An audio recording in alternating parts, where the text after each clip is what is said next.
வணக்கம். இன்னைக்கு நாம பார்க்க போற சாப்டர் அக்கவுண்ட்ஸ்ல டிப்ரிசியேஷன் அக்கவுண்டிங், அதாவது தமிழ்ல தேய்மான கணக்குகள்னு சொல்றாங்க. இதுல முதல்ல தேய்மானம்னா என்னன்றதை நம்ம புரிஞ்சுக்கணும். அதுக்கப்புறம் இந்த சாப்டர்ல எப்படி அந்த தேய்மானத்தை கணக்கிடுறாங்க, அதை எப்படிலாம் வியாபார லாப நட்ட கணக்குலையும் இருப்புநிலை குறிப்பிலையும் எப்படி அதை கணக்கு காட்டுறாங்கன்றதெல்லாம் பார்க்கலாம்.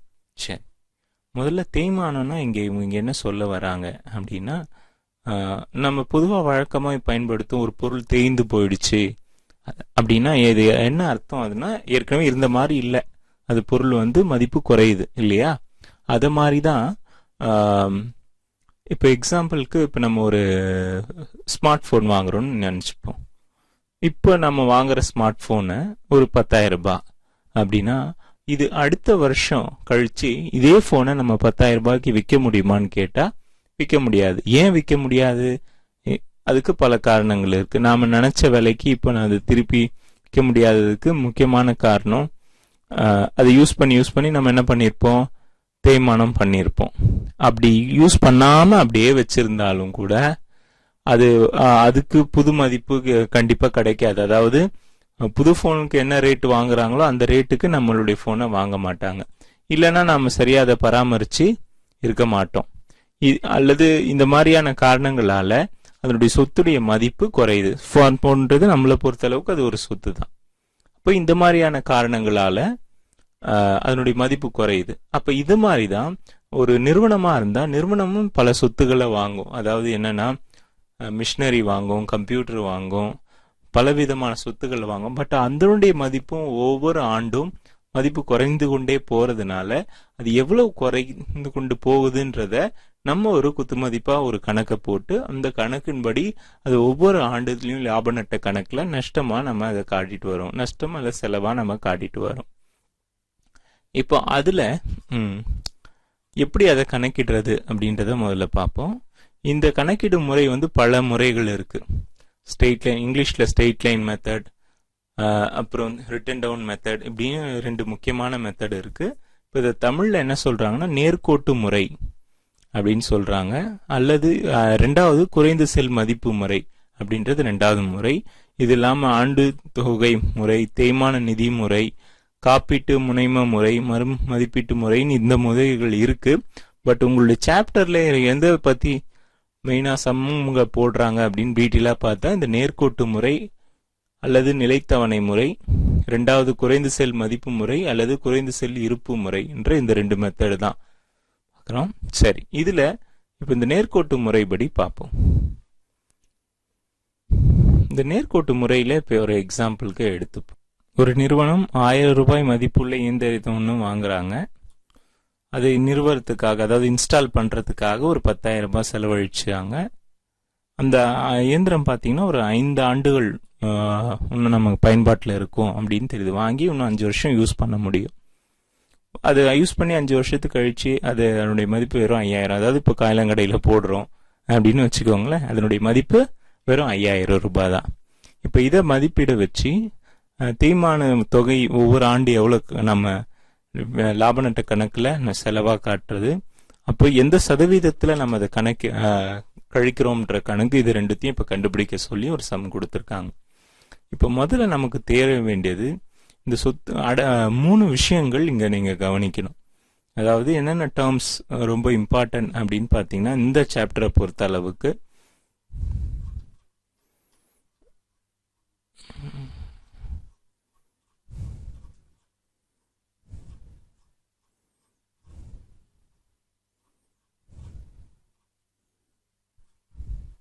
மூணு விஷயங்களை நீங்க கவனிக்கணும். ஒன்று, சொத்தின் உண்மை அடக்க விலை, இது நம்ம தெரிஞ்சுக்கணும். சொத்தின் உண்மை அடக்க விலைன்னா என்ன, அந்த சொத்தை வாங்கின விலை எவ்வளோ, அடுத்து அதை நிறுவனத்துக்கு ஏதாவது செலவாயிருந்தா அதையும் கூட்டிடணும். முதல் முறையா அதை அந்த சொத்தை பயன்படுத்தி, அதாவது அந்த பொருள் பயன்படுத்தி, வாங்கின அந்த பொருளை பயன்படுத்தி நம்ம உற்பத்தி செய்யற வரைக்கும் வேற ஏதாவது செலவுகள் செஞ்சோம்னா, உற்பத்தியை தொடங்குற வரைக்கும் ஏதாவது செலவு இருந்தால் அதையும் கூட்டிக்கலாம். பட் உங்களுடைய சம்பள +2 பொறுத்த அளவுக்கு இதுல என்ன பெரும்பாலும் கேட்பாங்கன்னா, சொத்துடைய அடக்க விலையும் நிறுவ செலவுகளை மட்டும் தான் கேட்பாங்க. ஸோ சொத்துடைய உண்மை அடக்க விலைன்ற ஒரு விஷயம் தெரியணும். அது எத்தனை ஆண்டுகள் பயன்படுத்துகிறோன்றதை எதிர்நோக்கும் பயனளிப்பு காலம், இங்கிலீஷில் இதை எஸ்டிமேட்டட் லைஃப்னு சொல்கிறாங்க. கடைசியாக இறுதி மதிப்பு. இந்த இறுதி மதிப்பு ரெசிடுவல் வேல்யூ, ஸ்கிராப் வேல்யூ அப்படின்னு சொல்லுவாங்க. இறுதி மதிப்புக்கு இன்னொரு பேர் தமிழில் எரி மதிப்புன்னு சொன்னாலும் இறுதி மதிப்புன்னு சொன்னாலும் ஒன்றுதான். அப்போ ஒரு தேய்மான கணக்கிடணும் இந்த 3 வார்த்தைகளை அதுலேருந்து நம்ம கண்டுபிடிச்சி தான் ஃபார்முலா யூஸ் பண்ணணும். இப்போ இந்த சம்முக்கு வருவோம். இப்போ நமக்கு தெரியும் மதிப்பு 1,00,000. ஸோ மொத்த அடக்க விலைன்னு பார்த்தீங்கன்னா 1,00,000ன்றது இந்தத்துடைய மதிப்பு. அது நிறுவனத்துக்கு ஒரு 10,000, மொத்தம் 2 சேர்த்து 1,10,000 ரூபாய் நமக்கு இப்போ செலவாயிருக்கு. ஸோ அதை நம்ம கணக்கில் எடுத்துப்போம். 1,10,000 மொத்த அடக்க விலையை கணக்கிடுறோம். தேய்மானத்தை தொகையை கண்டுபிடிக்கணும்னா மொத்த அடக்க விலை இறுதி மதிப்பு ஏதாவது இருந்தால் அதை கழிச்சுட்டு இதை ரெண்டையும் எதிர்நோக்கும் பயனளிப்பு காலத்தால் வகுக்கணும். அதாவது 1,10,000 5,000 ரூபாவை நம்ம கழிக்கிறோம். கழிச்சு அந்த தொகை 1,05,000 வருது. இந்த 1,05,000 5,000 வகுக்கிறோம். இதுக்கு பின்னாடி இருக்கிற தத்துவம் என்ன அப்படின்னு பார்த்தீங்கன்னா, ஒரு பொருளுடைய மதிப்பு, ஒரு சொத்தை நம்ம 1,10,000 ரூபாய் செலவு செய்திருக்கிறோம் அப்படின்றத ஒரு விஷயத்த நம்ம முதல்ல கணக்கில் எடுத்துக்கணும். அதுக்கு அடுத்தபடியா அந்த 1,10,000 ரூபாயில நாம எவ்வளவு நஷ்டம் அடைய போறோம்னு பார்த்தீங்கன்னா, நஷ்டம் அல்ல செலவுன்னு பார்த்தீங்கன்னா 5,000 ரூபாய் நமக்கு திருப்பி வருவதனால அந்த எரிமதிப்பு அல்ல அதை நம்ம கழிச்சிடுறோம். கடைசி 5,000மும் நம்ம கழிச்சு, அப்போ 1,05,000 தான் நமக்கு செலவாக போகுது அல்ல நஷ்டமாக போகுது இந்த 5 ஆண்டுகள்ல. இப்போ இந்த 5 ஆண்டுன்றதுனால 1,05,000 5 வகுத்தா வருஷத்துக்கு 21,000 நம்ம அந்த இயந்திரத்துக்காக செலவு செய்ய வேண்டி இருக்கு அப்படின்றத நம்ம புரிஞ்சுக்கணும். ஸோ இதுதான் தேய்மான தொகை. இந்த தொகையை அதனுடைய அடக்க விலையோட கணக்கிட்டு ஆண்டுக்கு நம்ம எந்த அளவுல அதுக்கு சதவீதத்தை கணக்கிட இதை நம்ம பயன்படுத்தணும். அப்படி பார்த்தீங்கன்னா தேய்மான தொகை இதுக்கான ஃபார்முலா, அதை மொத்த அடக்க விலையால வகுக்கணும். தேய்மான தொகை 21,000, 1,10,000 அதனுடைய அடக்க விலை. இதால வகுத்துட்டு 100ஆல் நம்ம பெருக்கிறோம். ஏன்னா நம்ம சதவீதத்துல சொல்லணும். அதாவது 19.09% நாம என்ன செய்கிறோம், இதுக்கான தேய்மானத்தை நம்ம விகிதம் சாதகத்துல பார்த்தா 19% ஒவ்வொரு ஆண்டும் அதுல இருந்து நம்ம கழிச்சுக்கிட்டு வரோம் அப்படின்றத நம்ம அதுல புரிந்து கொள்ளணும்.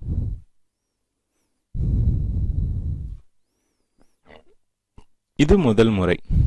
இப்ப நாம பார்த்தது என்னன்னா, தேய்மான தொகைய பார்த்தது முதல் மெத்தட். அதாவது ஒரு குறிப்பிட்ட தொகையை எல்லா ஆண்டுமே கழிச்சு கொண்டு வரோம்.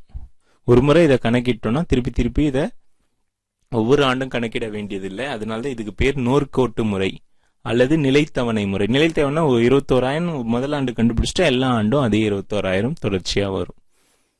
இப்போ 2வது மெத்தடுக்கு போலாம். அதாவது குறைந்த செல் மதிப்பு முறை, குறைந்த செல் இருப்பு முறை. இது இங்கிலீஷ்ல written down value or diminishing value அப்படின்னு சொல்றாங்க. சரி, அப்ப இதுல என்ன செய்யறாங்க அப்படின்னு பார்க்கலாம். இந்த மதிப்பு முறையில பாத்தீங்கன்னா ஒரு குறிப்பிட்ட சதவீதத்தை எவ்வளவு சதவீதம் ஆண்டாண்டு கழிக்கணும்ன்றத முன்கூட்டியே நமக்கு கொடுத்துருவாங்க. அதனால இதுல நீங்க கணக்கிட வேண்டிய அவசியம் இல்லை, அதை சதவீதத்தை கணக்கிட வேண்டிய அவசியம் இல்லை. எடுத்துக்காட்டா பார்த்தீங்கன்னா அதே மாதிரி 1,00,000 மதிப்புல இயந்திரத்துல வாங்குறாங்க. அந்த சொத்து மேல 10,000 தேய்மானத்தை கணக்கிடணும். ஆனா குறைந்த செல் மதிப்பு முறையில கணக்கிட சொல்லி அதை சொல்றாங்க. அது ஏன் அப்ப என்ன வித்தியாசம் ஏற்படும் பாத்தீங்கன்னா, முதல் ஆண்டுல வாங்கின 1,00,000 ரூபாய்க்கு 10% கணக்கு போட்டா 10,000 ரூபாய் வரும். பட் 2வது வருஷத்துல இது பாத்தீங்கன்னா 1,00,000 இருந்து 10,000 போச்சுன்னா மீதி 90,000 தான் அந்த 2ஆம் ஆண்டு சொத்துடைய மதிப்பு. அந்த 90,000க்கு தான் 10% கண்டுபிடிக்கணும். அப்படி பாத்தீங்கன்னா உங்களுக்கு 90,000க்கு 10% கணக்கு போட்டீங்கன்னா 9,000 வரும். அப்புறம் அதே மாதிரி 3ஆம் ஆண்டு பாத்தீங்கன்னா 90,000 9,000 போய் மிச்சம் 81,000 இருக்கும். அதுக்கு 10% கணக்கு போட்டு நம்ம 8,100 ரூபாய் போடுறோம். இது எதை காட்டுதான், ஒவ்வொரு ஆண்டும் அந்த சொத்து மதிப்புல இருந்து ஒரு தேய்மானத்தை கழிக்கிறோம். கழிச்சு மிச்சம் இருக்கிற தொகைக்கு தான் அடுத்த ஆண்டு தேய்மானத்தை கணக்கிடுறோம். ஆனா இதுக்கு முன்னாடி பார்த்த முறையில அப்படி இல்லை. ஒரு முறை 21,000 நம்ம கணக்கு விட்டோம்னா எல்லா ஆண்டும் அதே 21,000 தான் அந்த சொத்துக்கு கணக்கு போடுறோம். அதனாலதான் இதுக்கு நிலைத்தவணை, ஒரு தவணையில எவ்வளவோ அதே தான் நிலையா வந்துட்டு இருக்கும். இது முதல்ல 10,000, அதுக்கப்புறம் 9,000, அப்புறம் 8,100ன்னு சொல்லி குறைஞ்சிக்கிட்டே போறதுனால இது குறைந்த செல் மதிப்பு முறைன்னு இதுக்கு கணக்கிடுறாங்க. இது ரெண்டும் ரொம்ப முக்கியமான சம்மு. கண்டிப்பா இதுல இருந்து கொஸ்டின்ஸ் உங்களுக்கு வரும். இதுக்கு என்னென்னலாம் முதல்ல பதிவு செய்யணும் அப்படின்னு பார்த்தீங்கன்னா, முதல்ல ஒவ்வொரு ஆண்டும் நீங்க கணக்கு போட வேண்டிய தேய்மான கணக்கு பற்று, சொத்து கணக்கு வரவு. அதாவது ஒவ்வொரு ஆண்டும் எவ்வளவு தேய்மான தொகையை நம்ம கழிக்கிறோமோ அந்த கழிக்கு பற்று வச்சுட்டு, எதுலேருந்து அதை கழிக்கிறோம், சொத்துக்கள்ல இருந்து கழிக்கிறதுனால சொத்துக்களை வரவு வைக்கணும். அப்படி நம்ம கழிக்கிற தொகையை தேய்மான தொகையை லாப நட்ட கணக்குக்கு திருப்பியும் டிரான்ஸ்ஃபர் பண்றோம், மாற்றுறோம். அதனால தேய்மான கணக்கு ஏற்கனவே பற்று வச்சதுனால இப்போ அதை வரவாக்கிட்டு லாப நட்ட கணக்குல இதை பற்று வைக்கிறோம். இது ஒரு சம்மோட இப்போ நம்ம பார்க்கலாம்.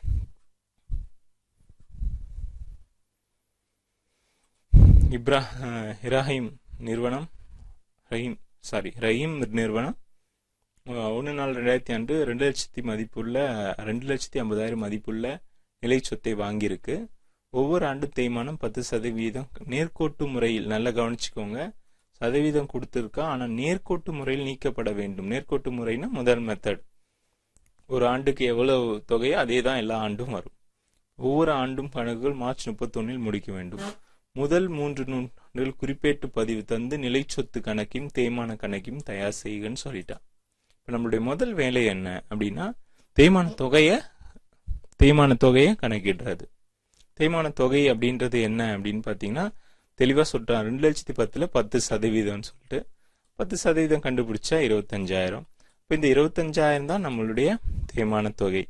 இப்போ இது நமக்கு தெரிஞ்சு போச்சு. இப்போ இதுக்கு குறிப்பேடு என்ன எழுதணும்? முதல் ஆண்டுல சொத்து கணக்கு வாங்குறோம் இல்லையா, சொத்து கணக்கு பற்று எப்படி வாங்குறோம், வங்கியில பணம் கொடுத்து வாங்குறதுனால வங்கி கணக்கு வரவு 2,50,000. இப்போ இதுல எவ்வளவு தேய்மானத்தை நம்ம, இது ஆண்டு தொடக்கம் வாங்கின தேதி, இது அந்த ஆண்டு முடிவோட இது மார்ச்னு சொல்லியிருந்தான்.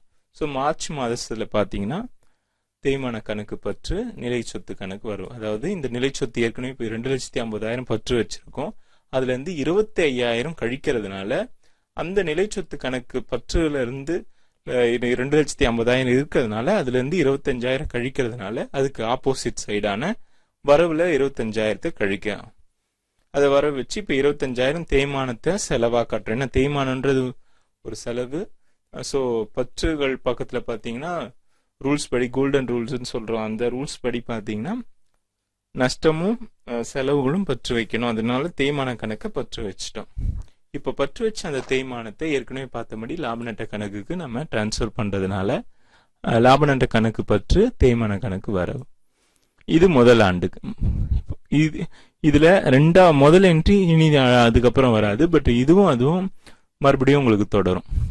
2ஆம் ஆண்டும் பார்த்தீங்கன்னா தேய்மான கணக்கு நிலை சொத்து, அதை லாப நட்ட கணக்குக்கு டிரான்ஸ்ஃபர் பண்றாங்க. 2ஆம் ஆண்டும் அதே தொகை தான், ஏன்னா இது நேர்கோட்டு முறை, நிலைத்தவணை முறைன்றதுனால. 3ஆம் ஆண்டும் அதே மாதிரி தேய்மான கணக்கு, அதை லாப நட்ட கணக்குக்கு டிரான்ஸ்ஃபர் பண்றோம். முடிஞ்சு போச்சு.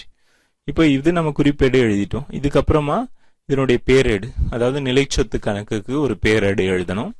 இந்த பேரேடுல பாத்தீங்க அப்படின்னா இங்க நிலை சொத்து எந்தெந்த இடத்துல எல்லாம் வருது, முதல் 2,50,000 பற்று வைக்கிறோம், அதுக்கப்புறம் 25,000 வரவு வைக்கிறோம், மறுபடியும் ஒரு 25,000 வரவு, மறுபடியும் 25,000 வரும். இந்த 3 இடங்கள்ல மட்டும் வருது. ஸோ அதே மாதிரி நிலை சொத்து இந்த தேதி எழுதி வங்கி கணக்கு பற்றுன்னு சொல்லி 2,50,000 பற்று வச்சாச்சு.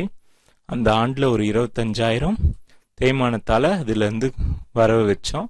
ஸோ 2,50,000த்துல 25,000 போச்சுன்னா மிச்சம் 2,25,000. அந்த தொகையை அடுத்த ஆண்டு தொடக்கமா தொகையா வச்சுக்கணும். மறுபடியும் இந்த 2ஆம் ஆண்டுலயும் இறுதியிலையும் தேய்மானம் 25,000 கணக்கு போட்டோம், அதை கழிச்சு 2 லட்சம் ஆயிடுச்சு. திருப்பி இந்த 2 லட்சத்துக்கு 3ஆம் ஆண்டுல ஒரு 25,000 தேய்மானத்தை கணக்கிட்டோம், அதையும் கழிச்சு ஆண்டு இறுதியில 3ஆம் ஆண்டு இறுதியில 1,75,000 அதனுடைய மதிப்பு இருக்கு. இப்ப நாம பார்த்தது இது நிலை சொத்து கணக்கு. நீங்க எப்போ 12 மார்க்கு கேள்வி கேட்டாங்கன்னா நிலை சொத்து கணக்கும் தேய்மான கணக்கும் கண்டிப்பா கேட்பாங்க. ஸோ சிம்பிள் சம்ஸ் வரும் பட்சத்தில் நீங்க சாப்டர் கண்டிப்பா மிஸ் பண்ணாம போடுங்க. அடுத்து பாத்தீங்கன்னா இப்ப தேய்மான கணக்கு இந்த எந்தெந்த இடத்துல வருது அப்படின்னு பாத்தீங்கன்னா முதல் என்ட்ரியில வராது. அதுக்கப்புறம் ஒவ்வொரு ஆண்டும் தேய்மான கணக்குன்றது செலவுன்ற நஷ்டம்ன்றதுனால அதை பற்று வைப்போம். அதுக்கப்புறம் லாப நட்ட கணக்குக்கு அதை டிரான்ஸ்ஃபர் பண்றோம். அதனால ஒரு முறை பற்றும் ஒரு முறை வரவும் வரும், ரெண்டும் ஒரே தொகையா தான் இருக்கும் எப்பயுமே. ஸோ அதுபடி பார்த்தீங்கன்னா முதல் நிலை சொத்து கணக்கு, முதல்ல தேய்மான கணக்கை பற்று வச்சோம், இது நிலை சொத்துல இருந்து. அதுக்கப்புறம் அது லாப நட்ட கணக்குக்கு வரவு வச்சு அதை டிரான்ஸ்ஃபர் பண்ணோம். அதேதான் இதே நம்ம 3 வருஷத்துக்கும் இதை பண்ணதுனால 3 வருஷமும் இதை திருப்பி திருப்பி மறுபடியும் தவறாமல் எழுதிக்கிட்டே வரணும். ஸோ எழுதிட்டா ஏதாவது தேய்மான கணக்கு மட்டும் ரொம்ப ஈஸி தான். பற்றுல என்ன தொகை எழுதுறீங்களோ அதையே வரவுங்க. பற்றுல வர பேர் வரவுல வராது, ஏன்னா இது ஒரு என்ட்ரி, இது ஒரு என்ட்ரி. ஸோ அந்த என்ட்ரியில இருக்கிறத எடுத்து அப்படியே எழுதுங்க. போடும்போது லெட்ஜர் உங்களுக்கு புரிஞ்சிருக்கோன்ற அடிப்படையில் இதை பேரேடுகள் கணக்குன்னு சொல்ற லெட்ஜர் உங்களுக்கு புரிஞ்சிருக்குன்றதுனால இந்த இடத்துல அதை நான் விரிவா விளக்காம சொல்றேன். சரிங்களா?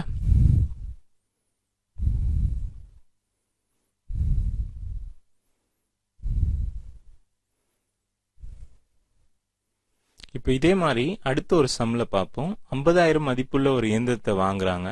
ஆனா அது குறைந்த செல் மதிப்புள்ள ஆண்டு இறுதிக்கு 10,000 நம்ம கழிக்கணும்னு சொல்றாங்க. ஒவ்வொரு ஆண்டும் 31 முடியுது. இதுக்கும் முதல் 3 ஆண்டுக்கு போட சொல்றாங்க. இப்போ ஏற்கனவே இப்ப நம்ம பார்த்த அதே சம் தான், ஒரே ஒரு சின்ன வித்தியாசம். அதுக்கு நம்ம முறை தேய்மான முறை குறைந்த செல் மதிப்புல இதுல கணக்கிடணும். அப்ப இதுல எப்படி வரும்? 50,000 முதல்ல வாங்குறாரு இயந்திரம். ஸோ இதை வங்கி மூலியமா, வங்கின்னு நாம அசியூம் பண்ணிக்கிறதுனால வங்கி கணக்கு வர வச்சு 50,000 வாங்கியாச்சு. இதுக்கும் தேய்மானம் கணக்கிடுறோம். முதல் ஆண்டுல இதுக்கு 10% கணக்கு போட்டு 5,000. அந்த 5,000 திருப்பி லாப நட்ட கணக்குக்கு நம்ம டிரான்ஸ்ஃபர் பண்ணிடுறோம். 2ஆம் ஆண்டு தேய்மானம் கணக்கிடும் போது தான் நீங்க கவனிக்கணும். முதல் ஆண்டுல நம்ம 50,000 சொன்னோம். இந்த 50,000 இருந்து 5,000 கழிச்சுட்டு மிச்சம் இருக்கிறது 45,000. இந்த 45,000 தான் 10% கணக்கிட்டு 4,500 இங்க நம்ம போடுறோம். ஸோ இதுக்கும் தேய்மான் டு இயந்திர கணக்கு, லாபம், இதுல அதாவது இந்த குறிப்பேட்ல எந்த வித்தியாசமும் இல்லை, பேரேட்லயும் வித்தியாசம் இல்லை, தொகை மட்டும்தான். இப்போ 3ஆம் ஆண்டு பாத்தீங்கன்னா 45,000 இருந்ததுல இருந்து 4,500 போக மிச்சம் இருக்கிற தொகைக்கு நம்ம 10% கண்டுபிடிச்சா 4,050 ரூபா வருது. இது 3ஆம் ஆண்டுடைய தொகை. அங்க இந்த தொகை மட்டும் வேறுபடுது, மற்றபடி எல்லா குறிப்பேடு பேரேடு எல்லாமே ஒண்ணுதான். ஸோ இதுல பாத்தீங்கன்னா தெரியும், அந்த எந்த வித்தியாசமும் இல்லை, தொகை மட்டும்தான் வித்தியாசம் ஆயிருக்கு போன சம்முக்கும் இந்த சம்முக்கும்.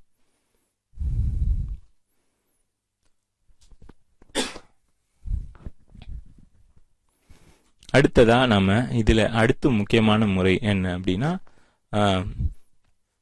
சொத்துக்களை நம்ம ஒரு 3 ஆண்டு 5 ஆண்டு அது பயன்படும் நம்ம நினைச்சுக்கிட்டு இருக்கோம்.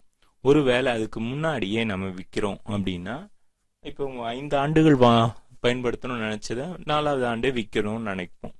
அப்படி விற்கும் போது அந்த 4 ஆண்டுகளுக்கு தேய்மானம், 4வது ஆண்டு இறுதியில வித்தோம்னா அந்த 4 ஆண்டுக்கும் தேய்மானத்தை நம்ம கணக்கிட்டு அதோட சொத்து மதிப்புல இருந்து குறைச்சி, அதாவது கழிச்சு மிச்ச தொகையை தான் காட்டுவோம். அப்ப மிச்ச தொகையை விட நம்ம வெளியில அதை விற்கும் போது, எரிமதிப்பு இல்ல, வெளியில அதை விற்கும் போது அதிக விலைக்கு வித்தா லாபம், குறைந்த விலைக்கு வித்தா நஷ்டம். அப்போ இதை மத்தி தான் இந்த விற்ற சொத்தின் மீதான் லாப நட்ட கணக்கிடல் அப்படின்னு சொல்லுவாங்க. ஏட்டு மதிப்புனா நம்ம புக்ஸ் ஆஃப் நம்மளுடைய அக்கௌண்ட்ஸ் படி அதனுடைய மதிப்பு என்ன, இது மதிப்பு என்னன்னா என்ன விலைக்கு, அதனுடைய அடக்க விலை என்ன, விற்கிற நாள் வரைக்கும் எவ்வளவு தேய்மானத்தை கணக்கிட்டோம். ஒருவேளை நம்ம 1 லட்சத்துக்கு ஒரு சொத்தை வாங்கியிருக்கோம், இந்த 4 ஆண்டுல ஒரு 40,000 அதுல இருந்து கழிக்கிறோம்னு வச்சுப்போம், சும்மா ஒரு எக்ஸாம்பிளுக்கு. அப்ப 40,000 கழிச்சா மிச்சம் ஏட்டு மதிப்பு, அதாவது புக்ஸ் வேல்யூ படி பாத்தீங்கன்னா அது 60,000. ஆனா ஒருவேளை 60,000 மேல 70,000 வித்தா 10,000 நமக்கு லாபம், 50,000 வித்தோம்னா 10,000 நமக்கு நஷ்டம். இதை வச்சு ஒரு சின்ன சம் கொடுத்திருக்காங்க. ராமன்றவர் 1 லட்சம் ரூபாய் மதிப்புள்ள ஒரு இயந்திரத்தை வாங்குறாரு. அதை 3 ஆண்டு பயன்படுத்த பிறகு 85,000 விற்கிறார். இதை நிலைத்தவணை முறைப்படி 10,000 தேய்மானத்தை நீக்கப்பட்டு இவர் பயன்படுத்திட்டு இருக்கார். இதுல வித்ததுல லாபமா நஷ்டமா நம்ம கணக்கு கேட்கிறாங்க. ஸோ முதல்ல 1 லட்சத்துக்கு வாங்கினாரு, அதுல முதல் ஆண்டுக்கு 10% கழிச்சு 10,000 போயிடுச்சு. 2ஆம் ஆண்டுக்கு 10% தான். ஆனா இது நிலைத்தவணை முறை, நேர்கோட்டு முறைன்றதுனால எல்லா ஆண்டுமே 1 லட்சத்துல இருந்து தான் 10% நம்ம கணக்கு போட்ட மாதிரி 2வது ஆண்டும் ஒரு 10,000, 3ஆம் ஆண்டும் 10,000. பாத்தீங்கன்னா 3 ஆண்டு கழிச்சு அதனுடைய ஏட்டு மதிப்பு, அதாவது புக்ஸ் அக்கௌண்ட்ஸ் படி அதுக்கு 70,000 தான் அதனுடைய மதிப்பு. ஆனா இப்ப நம்ம என்ன விலைக்கு விற்கிறோம் அப்படின்னு பாத்தீங்கன்னா 85,000க்கு விற்கிறோம். 70 மதிப்புள்ள ஒரு பொருளை 85க்கு விற்கிறதுனால நமக்கு 15,000 லாபம் கிடைக்குது.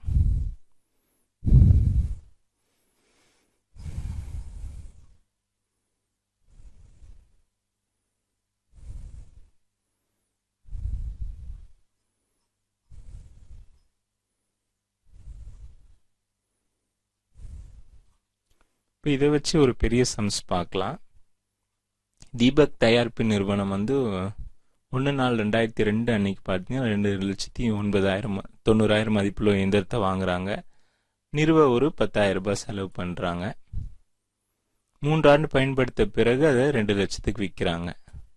ஆண்டுக்கு 15% தேய்மானத்தை கணக்கிட்டு இருக்காங்க. மார்ச் 31 தான் எல்லா ஆண்டும் முடிவுக்கு வந்திருக்கு, அக்கௌண்ட்ஸை முடிச்சிருக்காங்க. இப்போ இதுக்கு நம்ம குறிப்பேடு எழுதணும், இயந்திர கணக்கு போடணும், தேய்மான கணக்கு போடணும். முதல்ல இதில் லாபம் எவ்வளோ நஷ்டம் என்னன்றது முதல்ல கணக்கிடுவோம். 2 லட்சத்தி மதிப்புள்ள ஒரு பொருள், அது நிறுவதுக்கு ஒரு 10,000, ரெண்டும் சேர்த்து பார்த்தீங்கன்னா 90,000 ஆகுது. இந்த 90,000 15% முதலாம் ஆண்டு கணக்கு போடும்போது அது 45,000. இது நேர்கோட்டு முறையா பார்த்தீங்க அப்படின்னா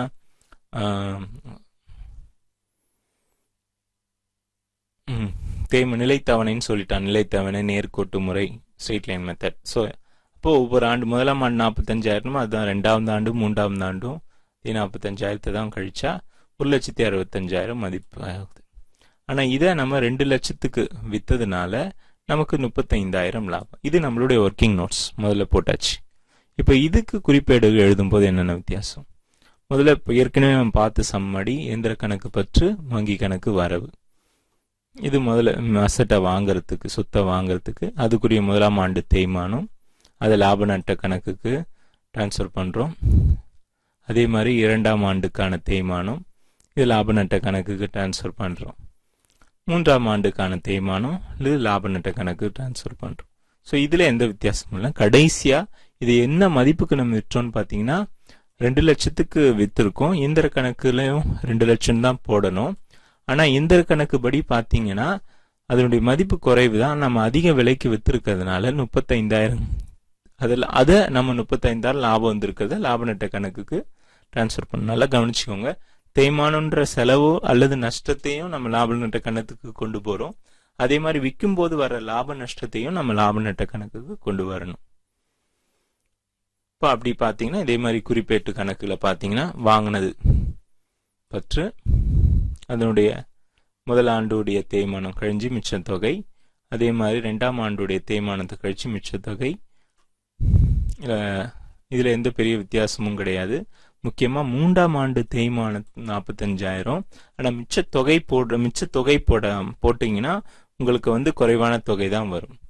ஆனால் நம்ம அதை எவ்வளோக்கு விற்றுருக்கோம்?